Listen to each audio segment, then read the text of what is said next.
right, what's up, everybody?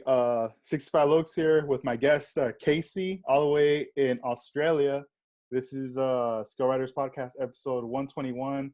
We're doing it via, what is it? What is this? Like face to face now, the new technology everyone's jumping on. We So, zooming. Your hat zooming. just turned invisible. Yeah, right? Just like moving around. Yeah. So, how you doing, man? How you been? Yeah, good. Thanks for having me on. It's awesome. Yeah, man. I It's mean, I was really cool.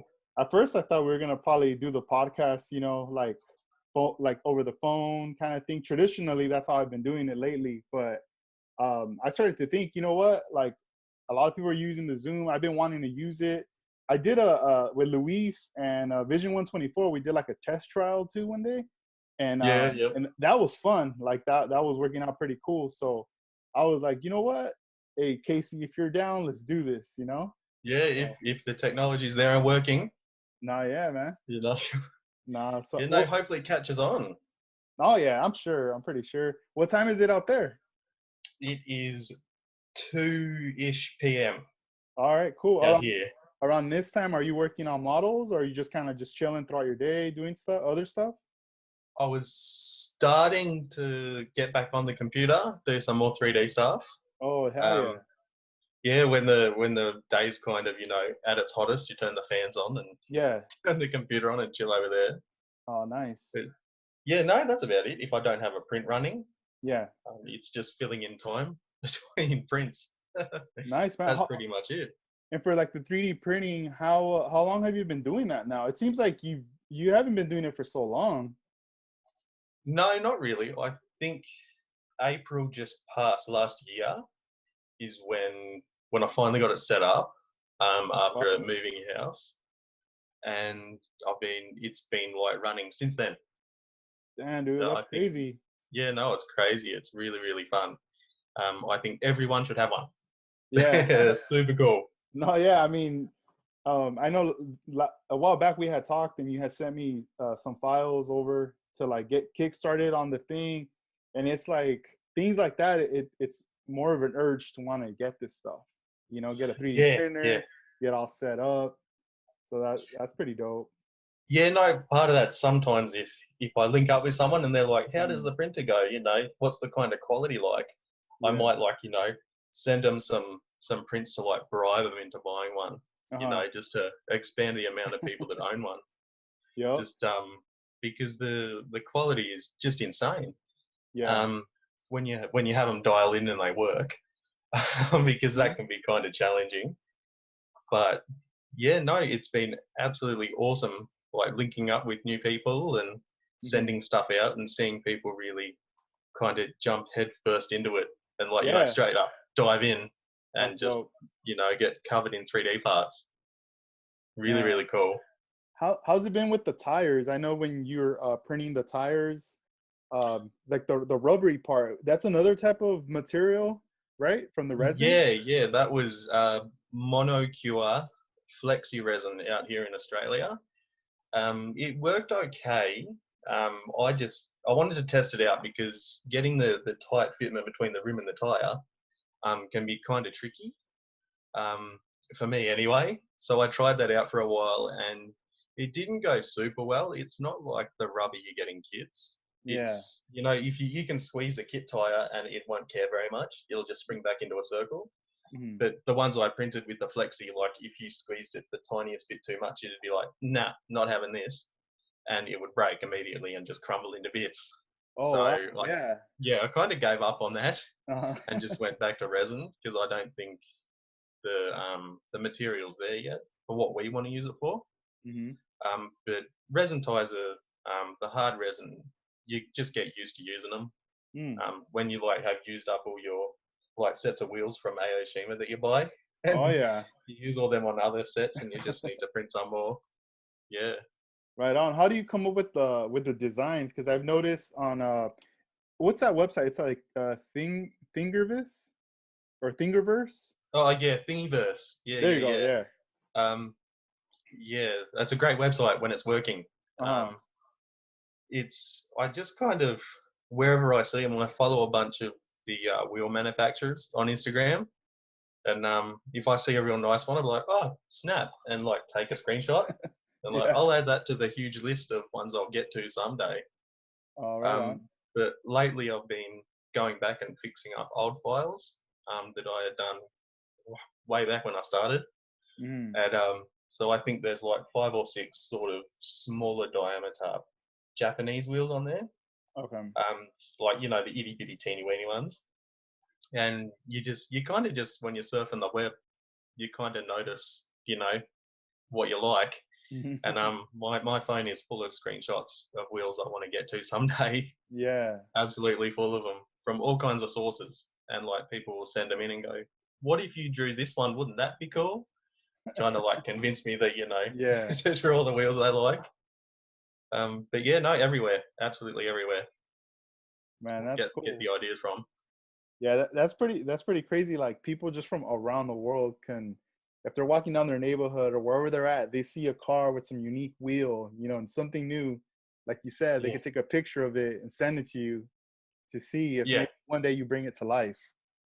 yeah. No, it's really awesome. I would have never thought I'd be like talking to people from Europe and Hungary and America and all that sort of stuff about the weirdest wheels you've ever seen and things like that. Uh-huh. Because there's some weird wheels out there that I would love to see in scale. There's ones like just horrible. They just like the epitome of just weirdness. Like there's one that's a koala. There's just like, and you see them on people's cars, and you're like, who would put that on their car? That's awesome. That's just Uh-huh. insane. Yeah.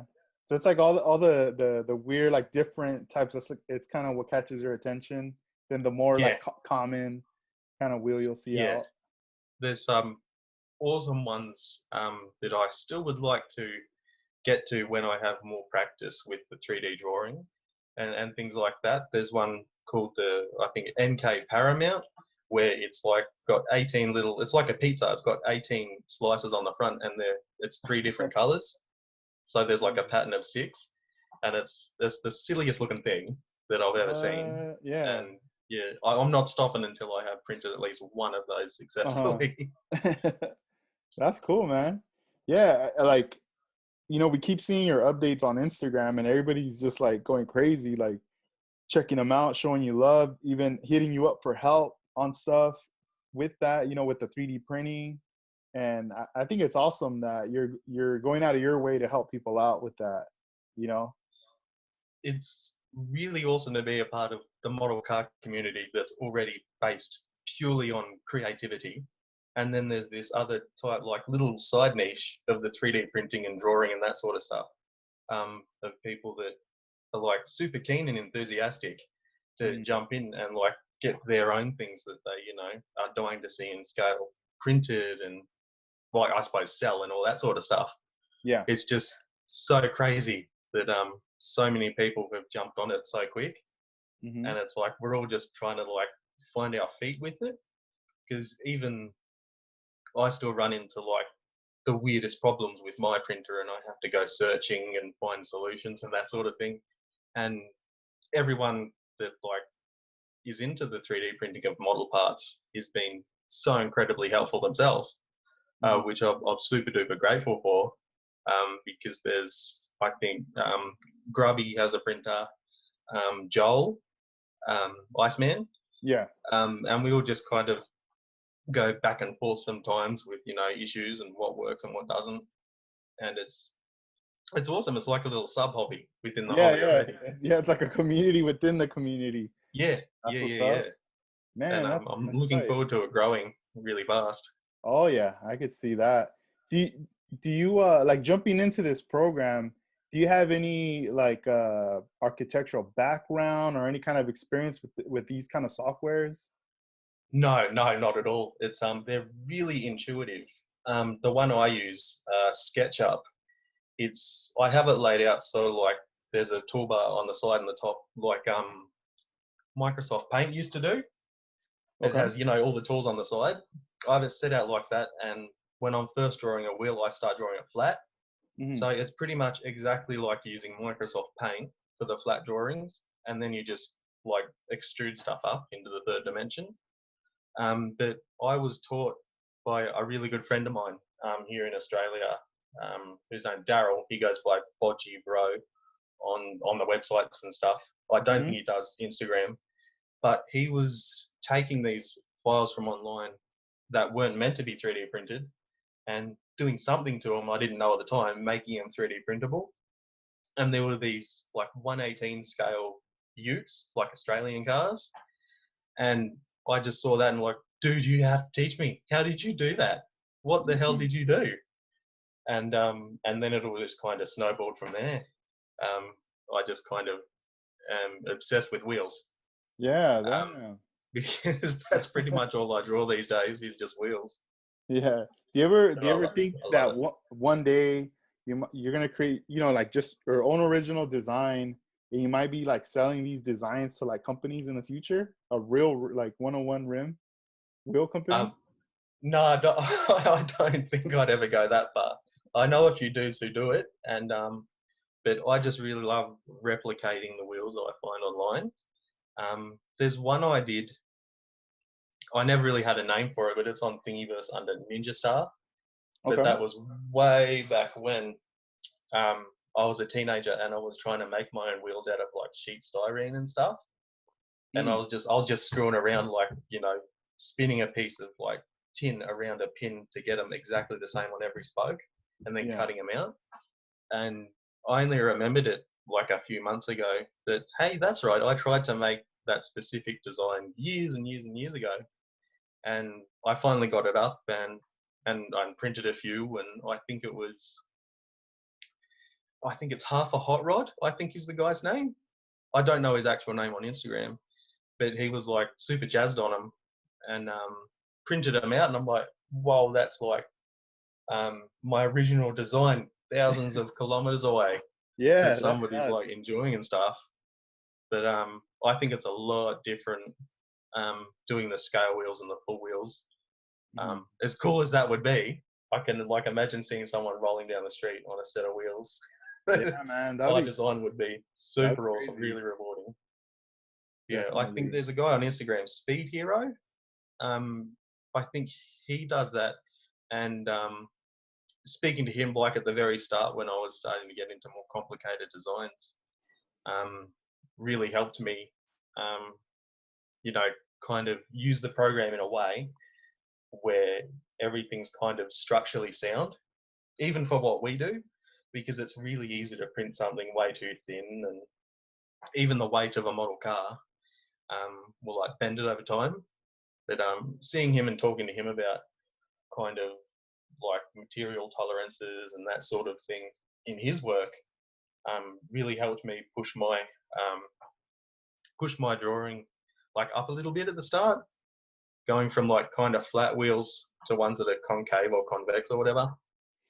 But but no, that'll be awesome. That'll be really Mm, awesome seeing a full size rim.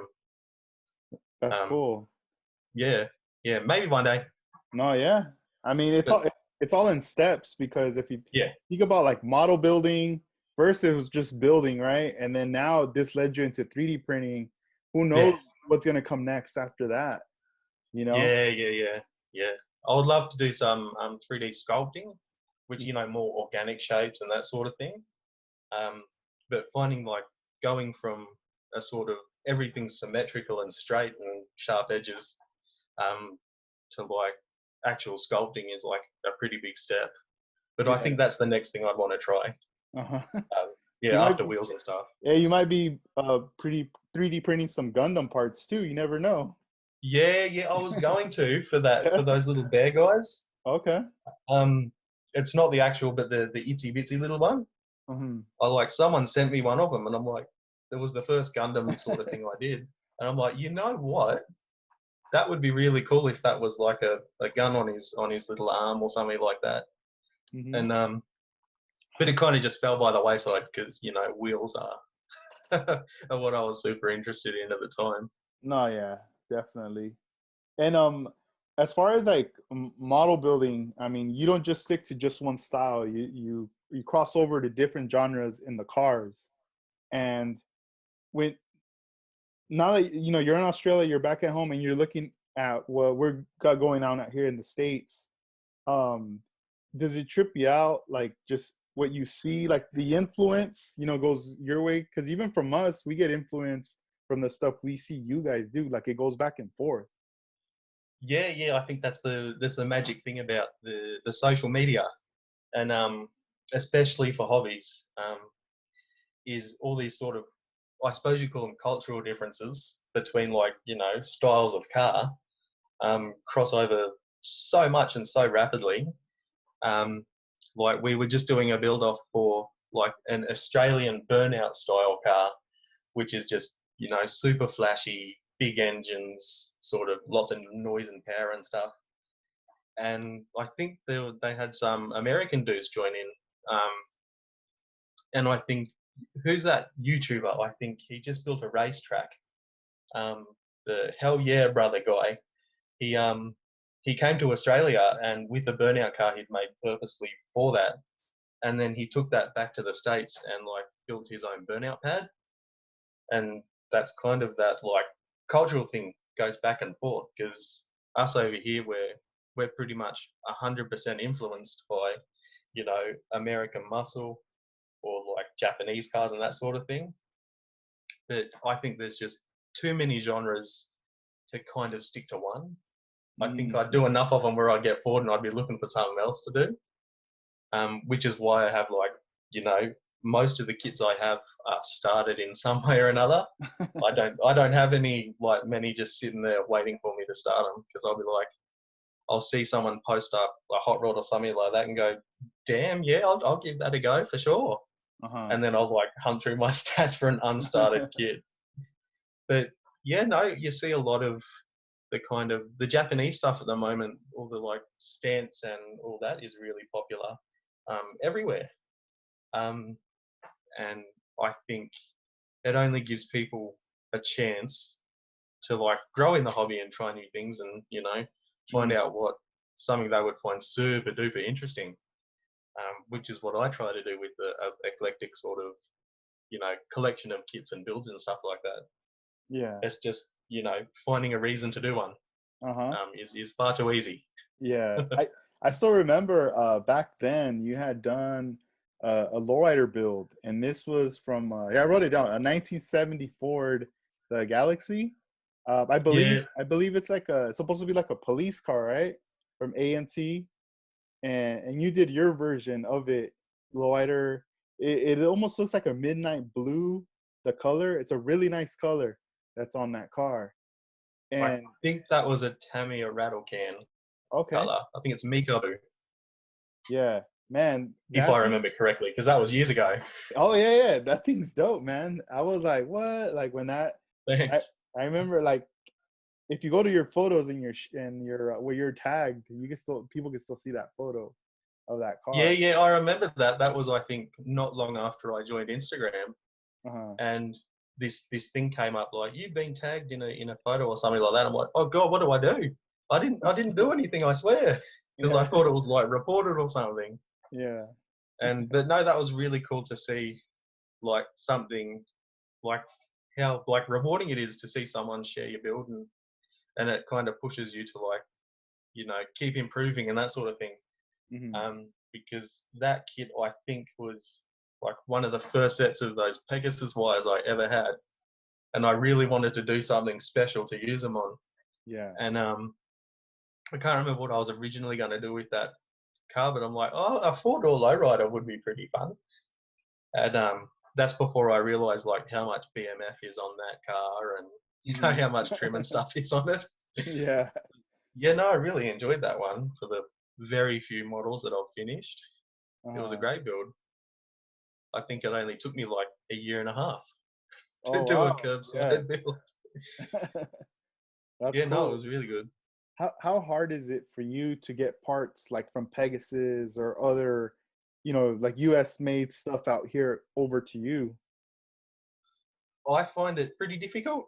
At the time, a couple of years ago, an Aussie guy was importing a lot of stuff and then selling it on to us, and but I think he stopped. So you either have to be prepared to wait months and months and months and months, Hmm. or you got to know somebody that's importing them. and if it doesn't fit in a standard letter envelope, the shipping is going to be astronomical, Really absolutely huge. expensive.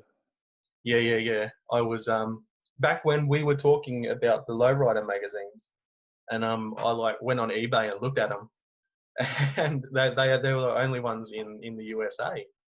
And I'm like, oh, cool, those prices aren't too bad. Yeah, that's all right. And I'd click on the listing, and it'd show me that the shipping was like double what the magazine cost.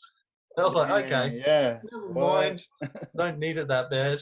That sucks. But yeah, no, getting parts and kits and stuff is pretty challenging. The choices are pretty limited. Hmm. Like, because Australia is pretty spread out, and I don't live kind of near a hobby shop. So my choices would be, an exporter in the States, like Iceman, or there's a like Round Two, I think, does that, or one of the websites, or I can kind of just hunt on eBay Hmm. for the American made kits. The Japanese kits are easy. You can just go to Hobbylink Japan or Plaza Japan. Hmm. Um, Not at the moment, I don't think, because I think Japan is not exporting anything with their usual tracking Yeah, nothing's coming service. out. I tried to order something not too long ago, and it was like, like we're not shipping nothing out there. Yeah. I'd filled up my cart and I was like, I'm going to spend this whole time like building Gundams and stuff. And then I filled up the cart and got to the checkout, and then there was like no shipping option. I'm like, oh, all right, fair enough. I guess I'm not building them then. Hmm. But yeah, hopefully, you know, it all comes really back to 3D printing. I was kind of not frustrated or like annoyed or anything, but kind of a bit downtrodden that I was seeing these guys use all these awesome wheels, and I couldn't get them. At least, for like a normal price, that without paying like huge shipping. And I think a big part of the reason was, all right, I'll do it myself then, and then it kind of evolved into what it is now. And I think you see it all over the place. Guys are, if they can't get something, they're just going to make it, Yeah. which is awesome. It's awesome now. There's so much cool stuff going around. I know I talk about the 3D printing a lot, but it's awesome. Nah, dude, it's dope. It's crazy because like, it may. I'm starting to like see like starting to make sense. Like it's so hard for you to get stuff from here, like especially like the wheels. So it kind of like it forces you, it puts you in that position of like, you know what, I'll just make my own. Yeah. And then what ends up happening is that now we're like, dude, we want those wheels. You know? Yeah. No, that's the great thing about files. You can just email them to people or use a site like Thingiverse Uh-huh. and just like put it out into the world. And there's probably everything you could imagine in some way or another available as a 3D file. Uh-huh. Whether or not it's like fuel pumps. Somebody asked me to do a lot of fuel pumps, just from different eras, Mm-hmm. and those old cylindrical ones, and then they kind of moved on to the more boxy ones. And I think it took me like a couple of minutes online to find just about every single style that they were after on like the file trading sites. And if you would think like way back when, if you wanted something like that and there was no 3D printing, you would be really limited to either making it yourself or like hunting down resin casters and that sort of thing, to find exactly what you're after. Mm-hmm. And I think that's the greatest strength of the 3D printing we're having, is say, oh, my friend that lives in Nairobi has a file that I could really use. I'll hit him up and see if, I can use it for Uh-huh. a build or something. But yeah, no, it's pretty annoying to get kits and stuff at the moment, especially US kits. Yeah. Um, I don't even know if they make them there anymore, do they? Yeah. I Because mean, I don't I Rebel mean, got bought out, didn't they? yeah, they did. I'm sure a lot of those I'm not sure if maybe the like every operations, like everything's being handled out in Germany, but they might still have the plant here. I'm still Right. not sure. But but yeah, they did get bought out for sure. And I remember it's funny because there's even like some episodes back where even with like Joe, we're talking about that, and even with other people. And there was like a moment there where it was kind of like an unknown. Are they coming Yeah, back? yeah. I remember watching that one. I'm like, oh, Joe's on there. Maybe he'll say something about like Ravel being bought and sold and stuff, Yeah. because I didn't know anything about it. Yeah, it was like a shock. Like, wait, what? They're gone? Like that's gonna be it, And then now it's cool that at least someone picked up the torch and is just continuing on, and we'll see. But man, it's such a bummer. I wish shipping wasn't that expensive to get stuff out to you guys from here, because I mean, on eBay, even on Instagram, there's a lot of guys that decide one day, I'm gonna sell kits and stuff. And even like the shows that you go to out here, people sell kits for like $10, $15. And then you got friends that are like, here, I'll just give it to you for free and whatnot. And you're kind of like, dang, like if only I Yeah, was out there, yeah, yeah, yeah. I remember it was the 51 Chevy kit from AMT. It's not the nicest kit. There's a lot of cleanup on it. And I asked somebody after I'd seen one in a shop, what would that go for in America? And they were like, oh, 10, $15. And it was like $60 Australian here for like, I don't know how old the molds for that kit are, hmm but they're like hanging on by a thread. There's that Damn. kit's got a lot of flash and it's not the hmm greatest quality, but it's being sold as, well, I suppose they are luxury items, but they were sold at such a premium for whatever reason, either suppliers or whoever. Um, but that was kind of like the nail in the coffin um, for. Oh shit! Sorry, that's a Windows update. Snooze. It just popped Um, up right now. it did. They picked their times. Uh-huh. But yeah, no, that was like the nail in the coffin for like kits are going to be a lot more difficult to get. Uh-huh. Um, just you know, I'm kind of like, I suppose, new compared to a lot of people into the hobby. I haven't been like into it that long, but these guys would have seen this astronomical kind of price increase over the years. Overtaking the natural inflation of how much they were worth, and for them to still like still build and still do all that and still join in is like really awesome of them, Uh-huh. because I think if kits um, get way a bit too much harder to get to come across, I'll probably just stop buying them altogether. Just like out of spite. Yeah. Oh, fine, they're too expensive. Won't do it then. Uh-huh. But if I ever go to America, I'll be like, at like hopping onto the plane, still like stuffing kits down my shirt and stuff All right. To bring bring to bring bring them them back. home. Hell yeah, man. That's cool.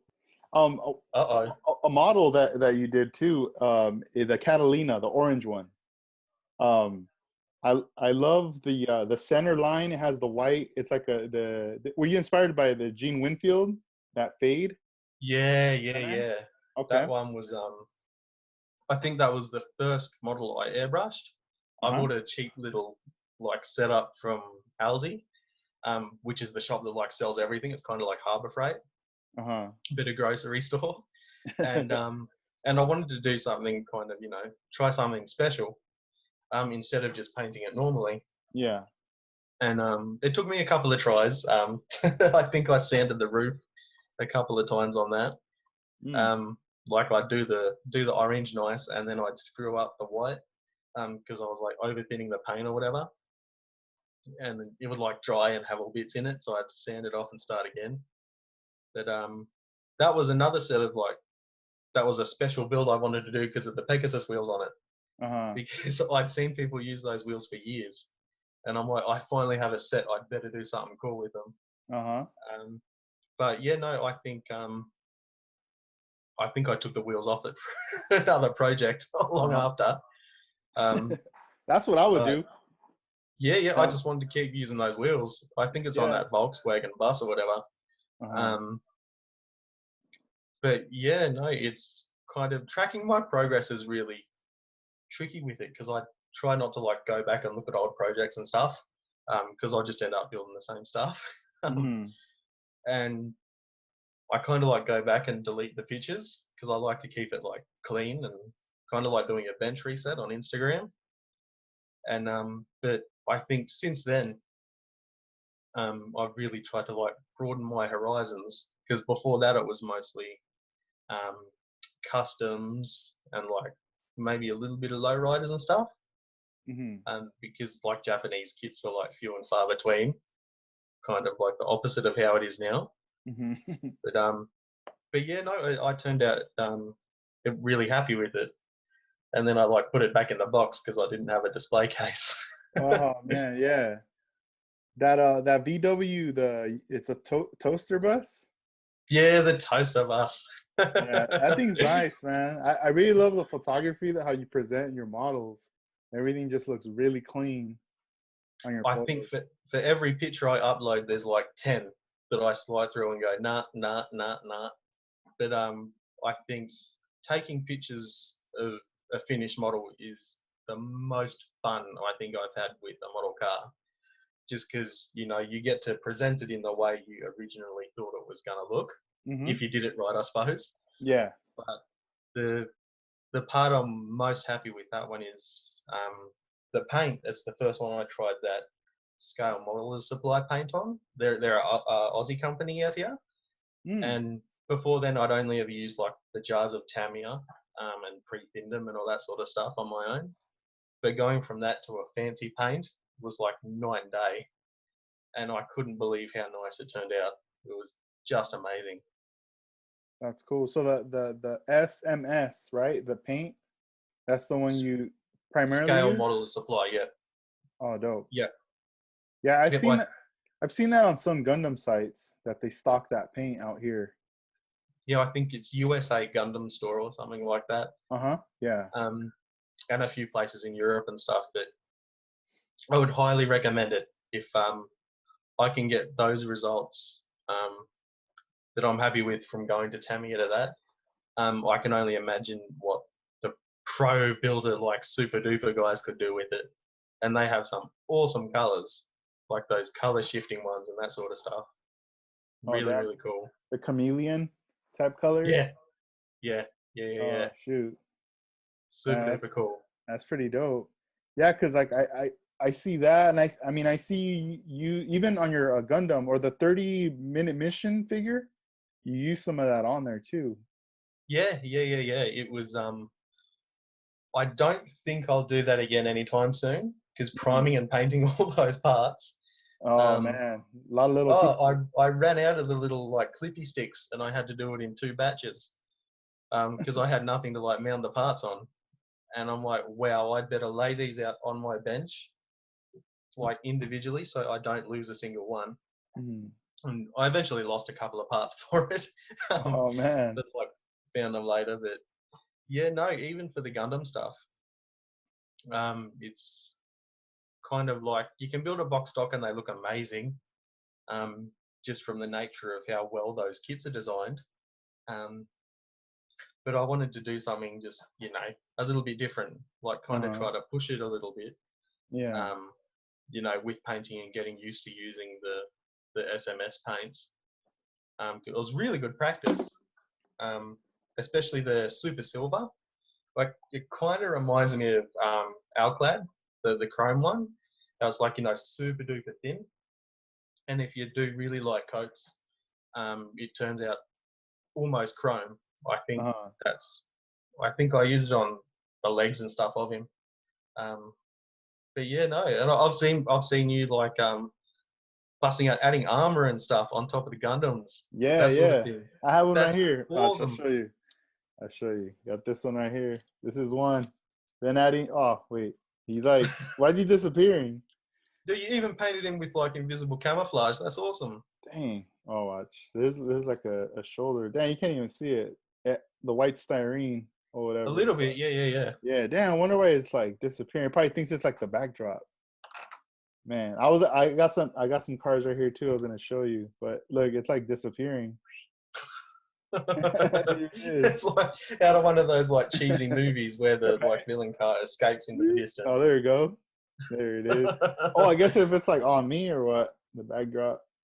Man, this is like an old, Yeah, there you go. like a '61 right here. I like never show this car. This is an old one. That's the one that got me back into the hobby in 2015. Right, yeah, yeah, yeah. It's a special one. Yeah, yeah. I'll have to send take some photos and like send you some like close-ups of it. Yeah, yeah, yeah. Take photos of everything. Just flood Instagram. That's what Yeah, it's there for. right?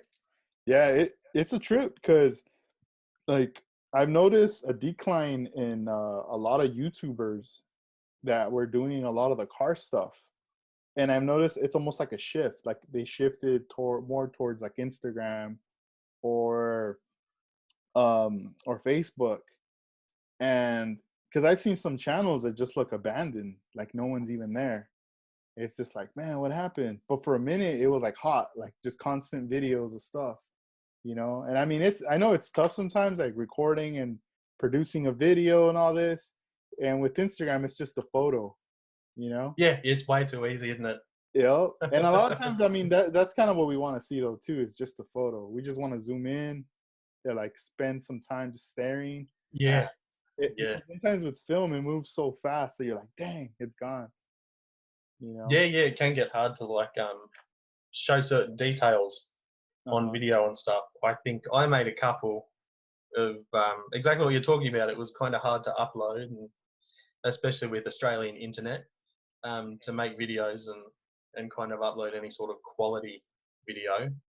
Um, but to show certain things like it would be pretty hard to show a wheel on film, um, like holding it up, especially if like it wasn't a plain background. Mhm. But there's still dudes on YouTube. I like to watch Charlie Mack. If you've seen his videos, he's an awesome dude, awesome builder. But the little community I think on YouTube they have is like if they're still doing it after as long as they're doing it till now, they'll be doing it forever. Mhm. But I don't think like the YouTube thing, um, it's suited for everyone. Yeah. Kind of like, especially how easy, like you said, Instagram and Facebook and stuff is. Especially now with Instagram doing their what Instagram TV thing or something or whatever it is. Yeah. I'm not totally sure what that is, but Mhm. I'd assume it's just videos. Um, but yeah, no, I think the shift from like people attending meetings to people using the internet, like on forums and stuff like that, and then all the forums then becoming like ghost towns, like a couple of decades later. And now we've all got like kind of social media, and for all like the bad things people say about social media, um, which are true, I think for our hobby, it's like the most amazing thing, because Mhm. especially Instagram, because people are only going to post like hobby stuff. Um, it's the reason I loved all the model stuff on Facebook, but there was so much other stuff as well. Yeah, there So I was. like, no, I'll make the switch to like Instagram and only use that. Yeah, absolutely. I don't think Uh-huh. I'll ever go back to like Facebook and stuff because Instagram is only just growing with the model community. It's Yeah. just yeah, no, it's awesome. I love it. It's so crazy. Like it's funny how you said about the forums. Like it's like they're gone. I remember even around that time, the blogs were big too back in the day. Like, you know, whether if it was a music blog or an artistry blog, any kind of blog, like you know, I mean, I still have a Tumblr and a Blogger page. You know, I just, but I'm not on there constantly like posting. What I do is like I'll link it to, like if I post something, let's say on Instagram, it'll just shoot it out that way, so it's like there, you know, just so it spreads it more. Yeah. But um I know no one's even looking at this, you know. but Yeah. but Everyone's just sticking to the Instagrams and stuff. yeah, but I still like I just connect them just so it's there. So this way, if you do like a search, there's more things that pop up in the algorithm or whatever. Yeah, yeah, yeah, yeah, That's yeah, the first, yeah, you yeah, know. yeah. But I don't know. It's just funny. Like when I was setting it up at first, I was like, dude, like no one's really gonna look at this, but you never know. And then once in a while, in a blue moon, I'll get like from I don't know Yeah, yeah. who. It'll tell you with like fireworks going off and stuff. Yeah, and I'm like, oh yes, one person is on here. Like, this is so Yeah, yeah. it's crazy, man. So So this is the second part of the podcast, episode 121. And one of the questions I wanted to ask you, Casey, was how did you get involved with model building? Where did this all start? I think it's the same really as a lot of people. It was like Hot Wheels and Matchbox cars and stuff like that. And then I was, I think I was 11 years old when The Fast and the Furious came out. And then I saw that and it was all over. I was just all about the cars. And slightly after that, I think it was like a couple of years later, in 2003, I got this magazine. That's right, we're doing the video. I bought Visual Aids. This magazine, Street Machine from Australia, August 2003. On the cover is a car built by a guy named Adam Labrise. It's an E.H. Holden sedan delivery. And when I saw that in the news agency, I was like, okay, right, that's cool then. That's what cool means. Mm-hmm. And probably a week after seeing that and taking the magazine to school every day and reading it over and over, I was in the shops doing whatever, and I saw Dom's Charger, I think the AMT kit, and I'm like, damn, what is that? Like, because I didn't know much about model cars. I thought they were just like regular die casts and stuff like that, but it just came in a box. Yeah. So I'm like, Mum, I'd like to propose to you. I'll do the dishes for a while. If we can snag one of these model kits, and I annoyed her enough. Bothering her. Yeah, every day. Like, oh, geez, Mum, I wonder if that kit's still there at the shop, eh? But yeah, no, I eventually did enough dishes and stuff, and she brought it home, and I opened it up, and it's all these parts, and I remember putting it together, like, you know, covering it in glue and all that sort of stuff, as you do with your first build. Burying it. Yeah. And I put it together with like no paint whatsoever, because Mum said, I'm not giving you spray paint if you're building that in the house. It's like, oh, okay, fair enough. I guess I'll just build it bare plastic, Mum, whatever. But I eventually got it all together, and it just kind of went from there. I don't think there's been a week since I was like 13 or 14 or whatever, where I haven't like had a model car on the go, that I was like either building or destroying or whatever, because that Charger no longer exists. I think because it was the only kit I had, I wanted to like rebuild it and stuff. So I built it normally, and it was nice and clean. And then I'm like, what if it was like lower like the cars in the magazines?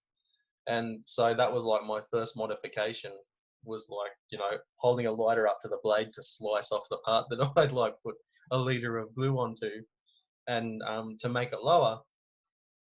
And then I think I wanted to build the version where Dom's Charger crashes into that truck or whatever. And I did that, and you know, the kit was slowly like losing material and detail every time I rebuilt it. And then yeah, no, it just went on like that for probably, God, I kind of measure my time in how many kits I went through, and there was like probably 4 kits after that. I discovered remember Yahoo Groups. That's quite a while ago. I'm sure lots of people. Yeah. But I found a group on there, and of people, and they were like, why don't you try, you know, not painting the windows, or why don't you try not using 120 grit sandpaper on your cars? And it's honestly, it's just been like that ever since. I just kind of kept buying kits from working and stuff, but I think at some stage I'll go back and get that kit again, the Dom's Charger one. Yeah. Just for that feeling of like, you know, the first kit you ever did, all that nostalgia and stuff. But that's kind of how it just started. I was like a lot of outside influence from movies and TV and stuff like that. And the kits like being in more stores, because they don't sell them in department stores here anymore. So I think if the same thing were to happen today, like with a kid who's like influenced by cars and stuff, it'd be a lot harder for him to kind of get in on it. Mm-hmm. No, yeah, that'll be pretty hard. Your introduction to like lowrider cars, you still remember how that all happened? Not, I don't remember like exactly like what I was doing, but I remember a friend of mine um, was building one. I think his name is Luke. He doesn't do social media or anything, but you've probably seen him on Lay It Low. Um, he's just builds these amazing black cars. He just has mastered the color black. I don't know what he does with the paint or how he does it, but that black is just deep. I don't know how else to describe it, but I saw him building one, and I'm like, what's all that about? Um, and you know, through like watching his builds, and he posted up a link. I think it was him to Jevry's Real Deal, that convertible 64, Mm-hmm. and at that age, waiting for the video to buffer, and then I'd watch a few seconds of it, waiting for it to buffer, and watch another few seconds. I just became obsessed with lowriders over watching my friends build them. And I think the first kit I ever got of one that was like an actual lowrider kit was the Revel 65, the one with the box art where it's dragging its tail along for sparks and stuff. And I can't remember if I ever finished it. I don't think I did. But that's where that started, and I really had to seek out and ask people, like communicate with people, you know, what's all this about? What are they doing with these cars? Because that was just the coolest thing in the world. Going from like, you know, muscle cars and that sort of stuff and like customs and hot rods to lowriders, which are just rolling pieces of, you know, art, Yeah. was just, it was like night and day. And there's so much to deconstruct to like kind of understand you know, stuff about lowriders, because they're like super duper culturally significant um, in parts of America, and learning all about that and the art and you know, the paint jobs and how I might do the paint jobs and all that sort of stuff. It was like the perfect mix of like watching a documentary, but the documentary has like a kick-ass story that you're like super duper interested in. Mm-hmm. And people who like I annoyed about questions like why do they do that, why do they do this, have been like really really awesome, because I don't think I've ever seen a lowrider in person, but there was one guy who kind of, you know, that the wire wheel I sent you, it was just like straight lace spokes, straight up and Mm-hmm. down, and I was talking to someone and he was nice enough to like find pictures of like the different types of wire wheels and stuff, and it was just something you can immediately get lost in, like how deep it goes. And there's even the dudes like building the functional ones and all that sort of stuff that just generated so much interest that I don't think I'll ever do it, you know, with the moving suspension and that sort of stuff. Mm-hmm. But it's probably the coolest thing I've ever seen, is Yeah. watching those little lowriders. I think I have a set of Jevry's wheels. He was nice enough to send me one after I helped him out on his tire, and I've got a 64, and I'm just waiting till I like get a little bit better at paint, and then I think I'll do like the proper classic, you know, quintessential 64 sort of lowrider model that I wasn't able to do back at the very start. No, yeah. Does it trip you out that like back then you're watching like his videos and fast forward to now it's like, you know, you could communicate, you guys like chat and stuff. Yeah, no, that was absolutely wild, because I didn't even know like until I kind of hopped on Instagram and followed him, I didn't even know he was like producing parts or selling stuff. Mm-hmm. And to go from like, you know, talking to someone who was pretty influential, you know, with like your model journey or whatever you want to call it, was really, really awesome. He's a nice guy. Mhm. And he does some amazing work. And it's kind of not astonishing, but it's kind of like, or shocking, but it's kind of like one of those really weird feelings where you can help someone who you kind of view as an expert at something, Mhm. because he's an expert at the lowriders. And um and when I was able to help someone like that, that's just, yeah, no, what you said, it was just a trip, absolute Uh-huh. trip. um Going from like, oh, that's that Jeffries guy, to like knowing the person. Yeah. And that happens like all the time. um on Instagram, these people like do like these crazy awesome builds, and they'll say something like, well, that's a cool set of wheels, or whatever. And it's like you take a lot of pride Hmm. in kind of trying to be like, a part of the community, sort of. Yeah. It's crazy, like with everything that's happening, I feel like everyone's on their A game, you know? Like you got all these guys doing some like killer paint jobs. Back then, you know, they could be asking questions. How do you do this? How do you do that? What kind of paint is that? And now they're doing it. And Yeah, then, you guys are killing it with the 3D printing. It's like more stuff's coming out.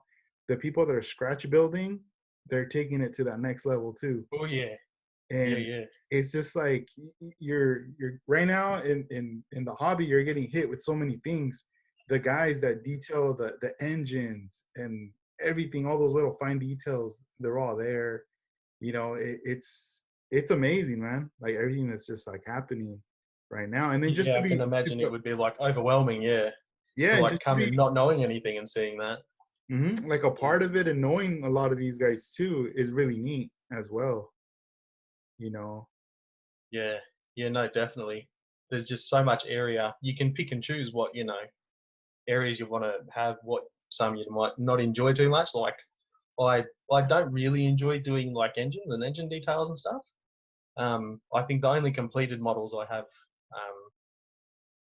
put an engine in is just to hold up the supercharger under the bonnet that I've glued shut. Just because, but I don't know how those guys can get detail that fine on Yeah, something so small. That's insane. it is. Absolutely. Like scratch building and all that sort of stuff isn't going anywhere with guys like that Uh-huh. around. Yeah, it's like I see people Nuts. doing something and I get curious, like I want to try it. And then I try it out, but then it's like I know my limits and I go, all right, this is as far as I'm probably gonna take it to Yeah. have. This is what makes me happy. It like brings me that pleasure. All right, now I'll let the other guys just kill it, let them Yeah. do their thing. And I'm just like, wow, like props to you guys, Yeah. like it's Yeah. Yeah. crazy. Where do you Yeah. see 3D printing in the future? Like going within the next like 2-3 years for the car model community, would you say? Um, I think there's already people 3D printing entire bodies. I've forgotten their usernames, but I think we're going to start to see a whole lot more people not cashing in, but providing the community um, with things that we had probably like never dreamed we'd see. Like if you want like an obscure car that they would never ever invest in doing an injection molded kit of, Hmm. we're going to see people printing them in low volume. Like, oh, what's that company? I think it's the Ukraine Scale Model guys. I think it's them. They already do um, like 3D printed cast stuff. So I think once 3D printing gets usable enough or good quality enough to be where either you can print like just print bodies and send them to people, Yeah. or you can print multiple masters to cast, and the investment um, is a little bit lower. I think lots more people will have 3D printers. Um, I Dang. think when those photons went on sale, I like messaged a whole bunch of people like, they're on sale, why don't you get one? Yeah, jump on it now.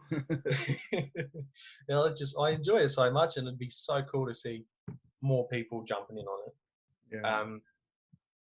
Just because printers are going to get cheaper, they're going to get higher quality, Going from the stock standard Photon, like the black one, um, even to the Photon S, there's a fairly big difference in the quality they can do. So if there's that kind of jump in the quality of what they're able to do and the software and that, I can only imagine what the next few years are going to bring us. It's going to be amazing. I think this is kind of like the middle of the start.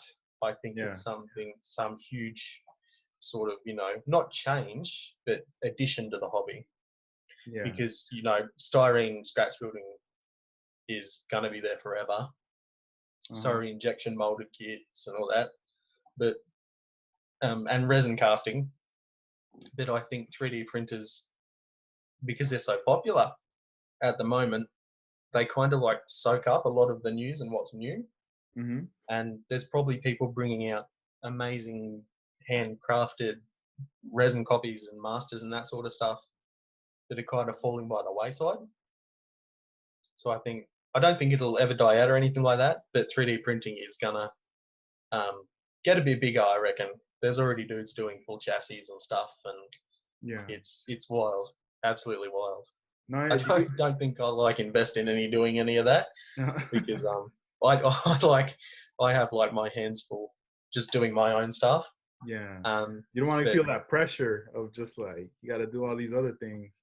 That's it. Yeah, I just want to like sit in the corner eating my crayons and drawing my wheels and that sort of that sort of thing. But I think for me personally, 3D printing won't change all that much. I think I've already reached a level where I've found a method that works for me. There's enough detail in something that where I spray it with primer and most of the layer lines are filled in. So I'm pretty easy. I don't think I'll buy one of those huge big printers to print car bodies or anything. Yeah. I'll leave that to the more keen people that like, want to spend a couple of grand on a printer. Dang, but, I think it'll get way bigger. Yeah. Have you ever thought that maybe like in those, how we're saying, like maybe 2-3 years, you guys, all these things are gonna start coming out. There's gonna be all of these accessories and whatnot, and maybe to the point where maybe one of you guys is printing bodies and chassis and everything, right? Do you ever think that maybe people are gonna probably shift and spend the money with you guys instead of buying the kit with like Revell or AMC, and the next you guys are getting them out of business, and we're like, wait, what's going on? Absolutely. Wouldn't it be cool to see like a completely 3D printed kit with like parts on the sprues and everything? Oh wow! In like a custom box and sent out. I think it's not too far away, like the ability to do that, because I mean, imagine like the cost assessment of having dies made for an injection molded kit versus paying a 3D designer or designing yourself an entire kit. Definitely. I think Revell will be like, contemplating new releases, and they'll be like, no, but somebody already 3D printed that. That already exists and stuff like that. But definitely, that'll be awesome to see. Yeah, that'd be absolutely. Crazy. Then you got someone else designing the box art, printing out the boxes, and that would be. Yeah, no, that would be wild. I think there was that full size Chevy Ute. It had those red and blue graphics, like lines down the side, horizontal ones. It was like a real car. I think it was like called the something SSO2, and the owner of that car had like a little mini like kit box made up to like display with the car. And I think like even for dudes on the show circuit to commission a model car kit of their car would be something someone would be willing to do at some stage. Because imagine that, having like a collection of like kits that your mate made in your garage, right? That'd be wild. Yeah, absolutely. When you work on your model cars, do you work on them, build them through in the morning or at night? Like, what's your schedule like for you? At the moment, all over the place. With everything going on, there's not much routine, but usually I build in the afternoon, late afternoon. When I was doing 3D commissions, because most of the people I was doing it for in the States, my sleep schedule kind of turned to like, I was like, awake and asleep when all the people I was working for were doing that. And I would be building after doing all my drawings, and then I'd look up and like the sun would be in my eyes. I'd be like, when did that happen? Yeah. When did it turn to daytime so damn quick? And then I'm like, all right, time for bed. But usually in the afternoons when it's pretty warm, I'll open up the windows. Yeah, that's cool, man. And like going back before, the schedules all shift and all that stuff. Were you working? Did you have like a day job or anything like that in the mornings? No, I was like super unemployed. From Oh. like I was working the 6 months prior, and then I moved house.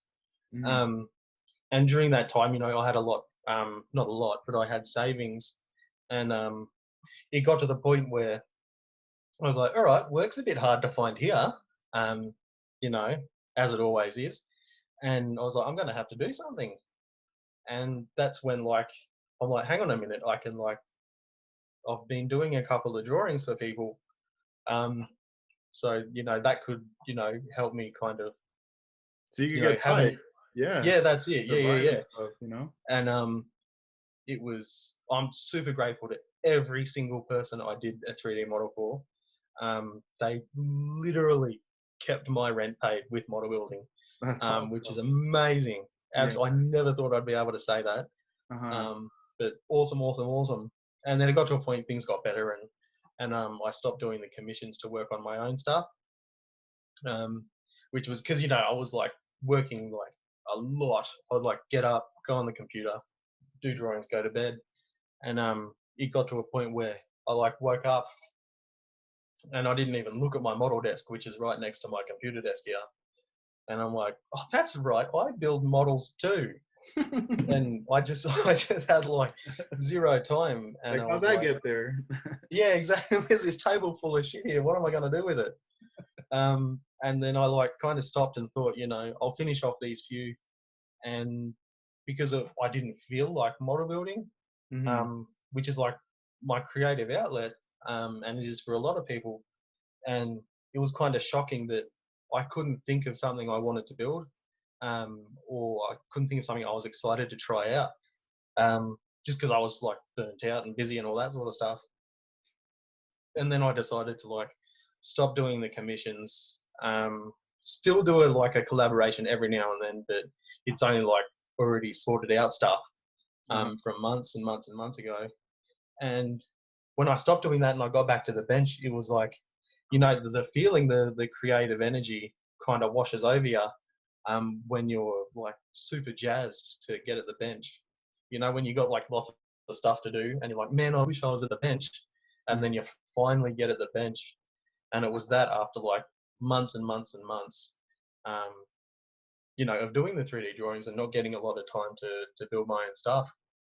And when I finally got back to it, I'm like, that's why I do this. That's why I love it. That's Uh-huh. but yeah, no, it's kind of like model building has provided for me so much in just about every aspect of life. At times financially, you know, how well mental health can be helped by building something at the bench and looking at something, say, I built that, I learned, I got somewhere where I used to be, like dreaming about. And so uploading stuff and drawing stuff for other people to use um, for free and that sort of stuff is kind of my way of trying just a little bit to give back to the community Hmm. that's given so much to me, because it's just insane.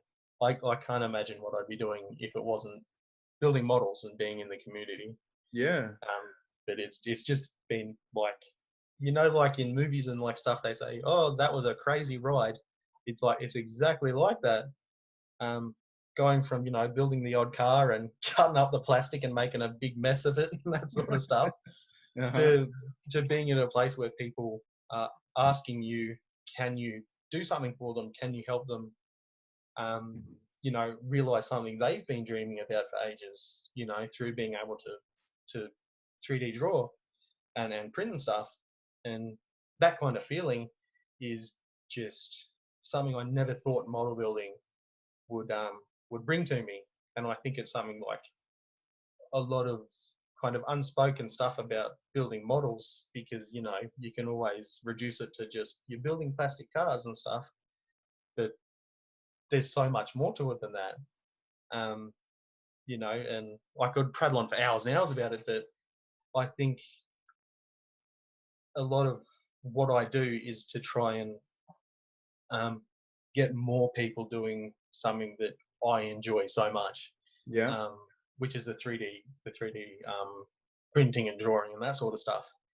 And I've had like a couple of video calls with people who were keen enough that they said they wanted to give it a try, which was amazing. It was the best thing ever. People were like, yeah, but how do you do this? And I was able to tell them how to do this, Uh-huh. which was awesome. Absolutely Yeah. awesome. Really, really cool. Now, I bet it meant a lot to them too, to like for you to go out of your way to help them out, you know, because I mean it's tough to get to learn something and get the help, but when you're dealing, you know, within the community with model building, there's a lot of people that will go out of their way to help you.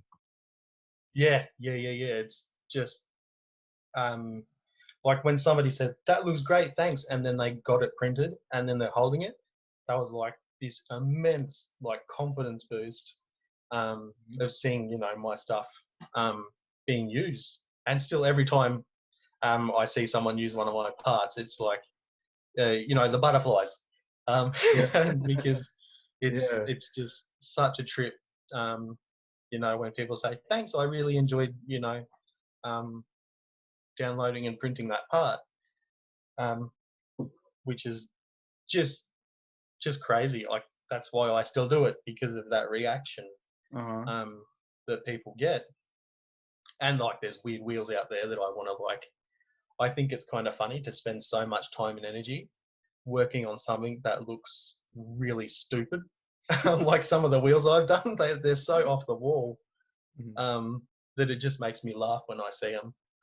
And I think it's Bolash from Hungary did those teddy bear wheels.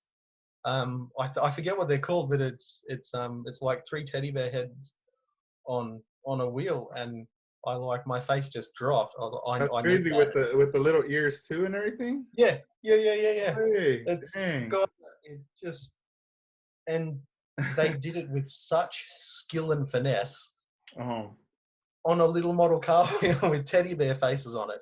It was just the most amazing thing. And I think that's really what, you know, 3D printing is going to lead to, is everyone has different tastes. yeah. And like if you ask someone what they would specifically design or want to have designed and printed, every single answer would probably be different. Mm-hmm. You know, besides like people saying like, well, engines and wheels, there's probably something really specific that they want, which is, you know, half of the fun of learning something. That's why I did it, because there was a wheel that I really wanted to make that I just redrew. It's the most recent one on my Thingiverse. It looks like a barbecue grill. Um, Mm-hmm. it was the first one I did. Yeah. You That's know, cool. super fun. It's crazy how like you work on it and then you revisit it years later, or you know, or experience later, and then it's like you kind of redo it, and now you get it to like where you envisioned it the first time. Yeah, yeah, yeah, yeah. Yeah, I think like with a lot of people going back and doing that, you kind of find out what you love about the process, um, which is kind of what you were saying about that car that got you back into model building. Mm-hmm. You know, you can kind of rediscover stuff that really like made you excited, to like be creative and get back into it and that sort of thing. And going back and looking at my old 3D models, I, asked, how the hell did that print successfully? Because I like cobbled together files and stuff. And but going back and getting it done to a standard now is a bit of a trip, yeah, because I have the old one, the old version of the first wheel I ever did, that with lots of help from my friend who said, well, do this differently, fix this part. To now seeing I was able to do that, and now I'd like to kind of spread that to more people. If current events are any like inspiration, like a virus, I would love to see 3D modeling. At least people give it a go, just to see what it's like, how if they like it. Because if there's something super specific you want, it's probably fairly unlikely to be in a kit, and if it's unique enough, nobody's probably going to do it on their own. Which is why I did the wheel in the first place, because I found it hilarious. It looks like someone cut a circle of barbecue grill out and chucked it in a wheel. Yeah. It was I'm gonna have to share it for the viewers to see it. Yeah, it is on your Instagram. I saw it on there. It's pretty cool, dude. It's quite the design, isn't it? It's just I don't know when it's from, but I would assume it's not from yesterday. That's for sure. It's quite the looker. No, that's cool, man. That's what's up. And what are your inspirations right now at the moment with like model building and everything you got going on? I'm not sure at the moment, because I've just finished a build, and now I'm kind of done a bench reset to kind of decide what I will start and not finish for a year next. But I'm not sure. It's probably leaning more towards the lower Japanese stuff, because I really like drawing wheels for them. But I bought a couple the other day of Daiusha kits or something. They're really horrible kits, but I think they're like uncommon sort of cars. But I think the next sort of stuff I'll kind of stick to the Japanese stuff for the inspiration. But that can change at a moment's notice. I can see, like, I'll be scrolling through Instagram and see someone building something cool and go, oh, I want to do something like that. Yeah. Which is, I kind of like the kind of eclectic collection of builds on the go, because you can just chop and change and jump and stuff like that. But yeah, no, I have no idea. I'm an open book. Yeah. Maybe I'll get to some Gundams or something like that, because I just had an order come in for some of them. I saw you were doing that Marine dude too. How'd that one go? Yeah, it was pretty dope. The 30-minute mission. It did. It took me more than 30 minutes though. It took me like 30 minutes to take it apart off the tree and everything. And then it took like another 30 minutes just to kind of put it together. I mean, that was faster, but I was kind of taking my time, looking at stuff. And then you start to see the alterations you could do with the parts and stuff. So it just like it leaves all these open doors for creativity on that build. So I was like, I mean, I loved it. I was happy with it. I like the colors. It reminds me a lot of the Lakers. That's for sure. Yeah.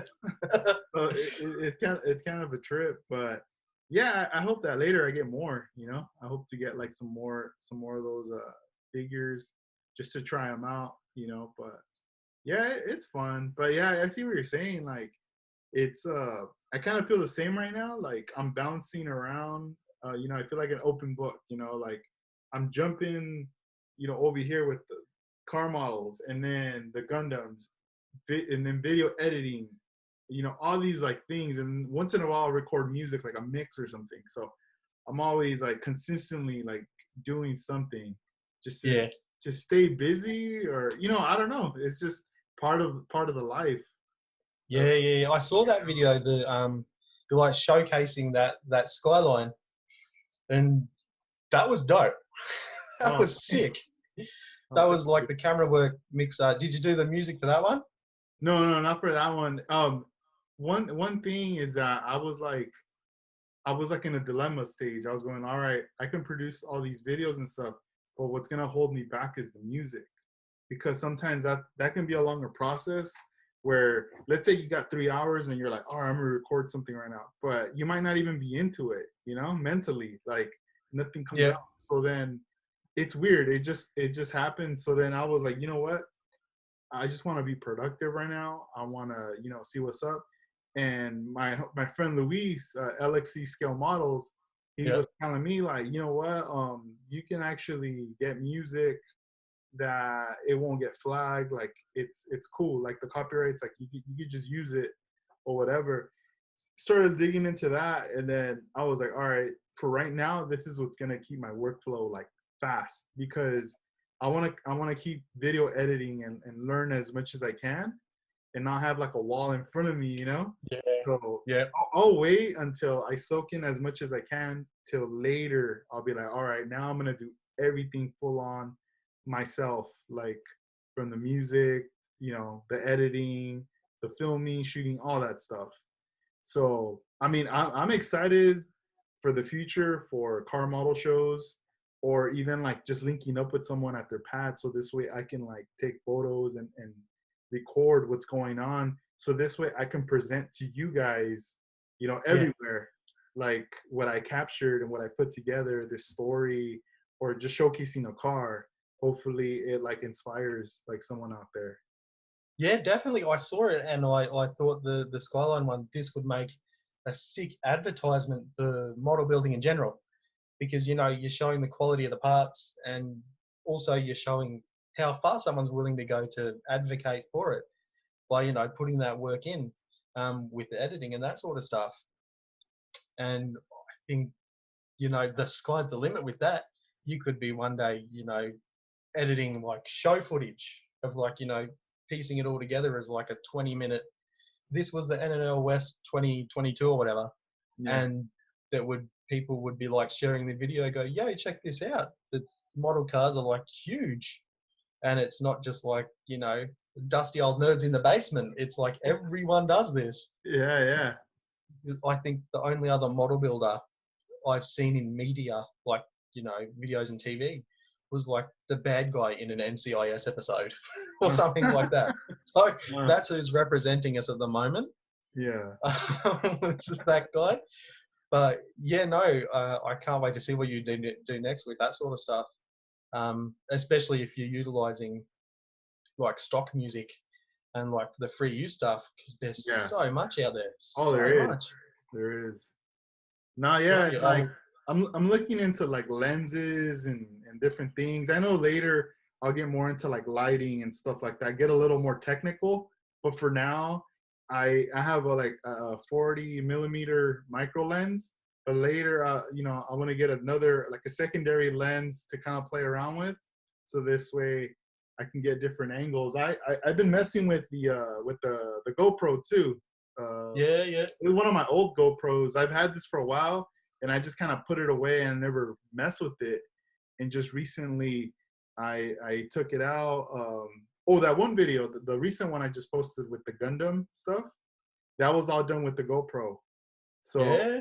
so I was, Jeez. yeah, I'm trying to get like some angles where it's like super like close, but it has like that wide lens, the view. So Yeah, this way, but different angles. I don't know. It's just I'm paying attention a lot to people's production, the vloggers, and just people that are telling storytellers yeah, that are yeah, piecing these videos together, B-roll footage, and I'm just like getting more inspired. Like, oh man, I want to do something really awesome for the community. Capture, like you said, like a show, like just capture it, package yeah. it up, and present it. So this way it brings more attention. So people are like, what the heck? This thing is huge.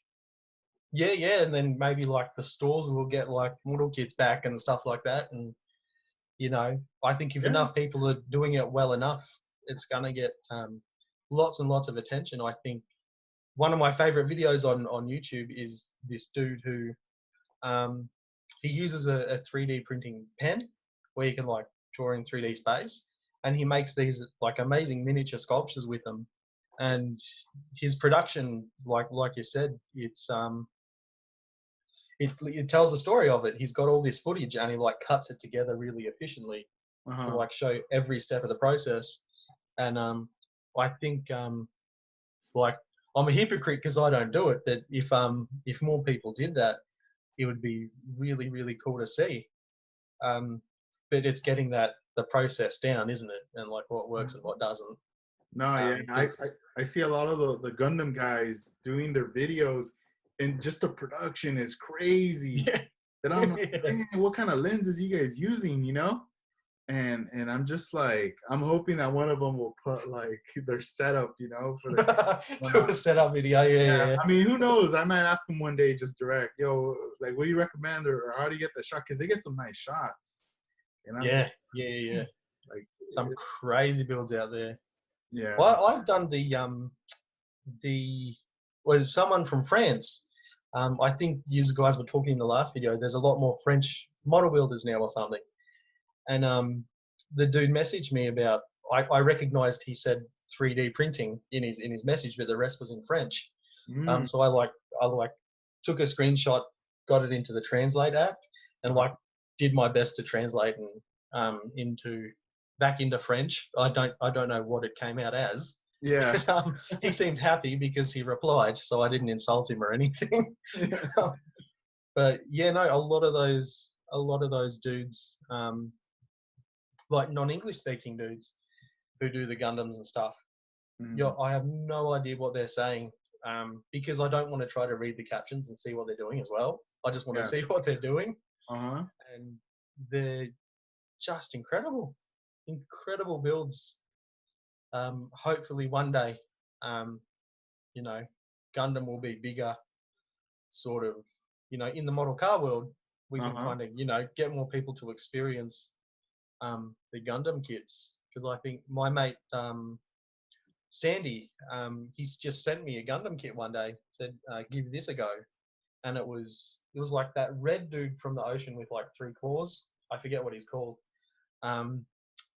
but that was the first kind of real Gundam I'd done, and putting that together and experiencing how well that kit was designed was like the most pleasurable experience I had model building. That kit was just amazing.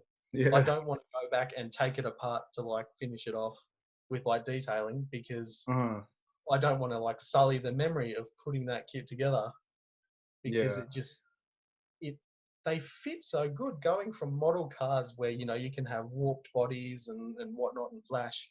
The Gundam kit dudes, they don't mess around. Oh no. God no. They're it just went together so well, and it was so refreshing. And I didn't want to like I looked at my stack of car kits that had come in the mail, like looking over going, yeah, why can't you be more like this Gundam here? All right. Because oh man, I can't believe I waited so long to try them out. But like, you know, we missed out on all that time doing Gundams because we were stuck with cars. Right. But I think it's just crazy quality. Yeah. Absolutely crazy. You know, I'm sure you've got your stash built up. Oh yeah, dude. It built up, and then once like it was like, all right, I'm not going to work now. I gotta be at home. I just like went through like half of it. Like I built everything, and then I was like, oh damn, New Type's still on. They're still shipping stuff. USA Gundam Store still shipping stuff. All right, let me get some stuff from them. And it just like piled up again, and now it's starting to like, you know, I'm starting to go back to like they're almost all done. You know, at that point, I think that's it. Like for a while, I got to choke because I got nowhere to put them either. It's that's like a really good problem to have. Yeah, man. It's like I'm gonna have them displayed for a bit. All right, cool. Now it's time to go in the box, and I'll see you later. You know? Jeez, yeah, no, you'd want to be like kind of have something sorted out for when your kid arrives. Congratulations, by the way. Oh, thank you. Yeah, thank you. Yeah, no, that's gonna be like put them up high, and then like one in day, a case, you know, and everything. under padlock and key, everything. Right. Yeah, no, it's crazy, isn't it? Oh yeah, Time's I'm, just thi- I'm flying by. thinking. I'm thinking I'm gonna have to get her one of those Gundam RX 78 Hello Kitty kits. Yeah, I saw There you go. those. Look, Yeah. it's how cute. It's a girl. It's a cat. That'd be sick. Yeah, and then later I'll start introducing her to the cars. I'll be like, which car do you like? And this way I could like get back and then like Yeah, yeah, working yeah. with her hand in hand. That Yeah. would be, Oh, that's the dream, isn't it? That'd be awesome. yeah, that You'd would like, be, hand the body kit, off to her and go on, prep that for primer. yeah. How about it? And then have your assistant doing all the work for you. No, yeah. They'd all start visiting friends, like, oh yeah, we're gonna, the kids want to play, but it's like we're over here with the models and stuff. Yeah. Oh God, yeah. Ah, the future, eh? Yeah, man, that's cool. Do you want to give any shout outs to anybody out there before we wrap this up? Oh gosh, yes. All the guys from the AAMB for putting up with me for 10 years. That's like an Australian model builders forum. Paul for running it. Bodgy, Bear, all the guys, and just everyone with a model on their bench. Don't ever stop, Keep on doing it no matter what. Do your best to keep at the bench. Awesome, dude. And, That's and, dope. and you, thank you for the however many 100 hours of content you've added. Not my pleasure, man. It's all good. Thank you, man, for taking the time. You're in the future right now, so we'll see. We'll see later when I get there. Yeah, no worries. It's been absolute pleasure. Yeah, man, and we'll have to do this again. It was cool, man. First time doing the whole video thing. I like it, so I hope to do more like this, and Yeah, also let's hope it catches on. with guests and stuff. And I'm Yeah. gonna on the description, I'll link your stuff, your Instagram page, and then also where people can get like your parts. And if Yeah, they have yeah. any questions with 3D printing, reach out to you as well. Absolutely. Everyone, hit me up if you want to know anything. I'll do my best to answer any questions and point you in the right direction. Yeah, cool, man. It'd be my pleasure. Yeah. So this was episode 121 with Casey, Slowly Models. So have a good one. Peace out. All right, man. See you later. Thank you. Bye.